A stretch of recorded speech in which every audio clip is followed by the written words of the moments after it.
Governor சில அசட்டுத்தனங்கள் பண்றாரு. அத நான் சுட்டி காட்டுறேன். திருவள்ளுவருக்கு காவி போடக்கூடாது.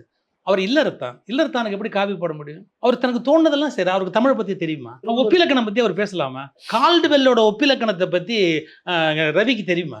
அவர் தனக்கு எல்லை மீறி அவர் பண்றாரு. அத நான் ஜாடமாடியா குத்தி பேசுறேன். திருவள்ளுவருக்கு வந்து நீங்க வெள்ளை உடை போட்டு அழகு பார்க்குறீங்க. அவர் காவி உடை போட்டு அழகு பார்க்குறாரு. தப்பு சார் அது. அவங்கவங்களுக்கு ஒரு மரியாதை இருக்கு. அவர் இல்லறத்தான் சார். காவி போடக்கூடாது. மரபும் இல்லையா உங்களுக்கு? துறவு பெற்ற பிறகு தானே சார் காவி வாங்கணும். அந்த இந்து மத மரபையே இவர் மாத்துறாரு. திருவள்ளுவர் சன்னியாசம் வாங்கினத குறிப்பு இருக்கா எங்கேயாவது? சரி, திருவள்ளுவர் வெள்ளை உடை உடுத்தார் ஏதாவது இல்லறத்துல இருந்தான்னு இருக்குல்ல சார். இல்ல மனைமக்கள் மங்களம் என்ப அவருடைய கான்செப்ட் அரண் எனப்பட்டதே இல்வாழ்க்கை. அவர் இல்வாழ்க்கையை ஒத்துக்கிறவர் சார். துறவை ஒத்துக்கிறவர் இல்ல அவர். காமத்துப்பால் போடுவாரா சார் துறவை ஒத்துக்கிறவர்? அப்ப அவருடைய கான்செப்ட் என்ன, லைஃப் என்ன? அவர் மதம் கடந்தவர். எல்லா மதங்களுக்குள்ளேயும் போய் மதம் கடந்த ஆன்மீகவாதி. சரி, எல்லா உலகத்துல உள்ள ஏன் சார் அவரை போய் அங்க மேல போன மனுஷனை பிடிச்சி கீழே பிடிச்சி இழுத்து ஒரு மதத்துல கொண்டாடுறீங்க?